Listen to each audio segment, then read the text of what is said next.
uzoqqa bormaymiz. Mana shu masjidimiz atrofida qurilish bo'layotgan joylardagi ustalar kelib bizga dardini aytib qoladi. Domla bizni ishlatish haqqimizni bermayapti. İşlerimizni tugatib bo'ldik. Ozgina qismini berib, qolganini bermasdan sudrab yuribdi. Bergisi kelmayapti. Nafaqat qurilish sohasida, balki qarz olgan og'aynilar, yaqinlar bir-birlaridan qarz olib, qarzlarini qaytarib bermayapti. Mana shu narsalarni kelib dardini bizga aytishadi va aytadiki, eng achinarli joyini qarang.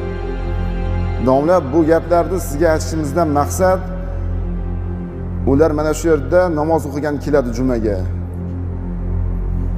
Zora birovni haqqidan qo'rqishlik, birovni haqqini o'ziga yana qaytarib berishlik borasida ma'ruza qilsanglar, shu haqida suhbat qilib bersanglar, zora olar deydi. Qarang.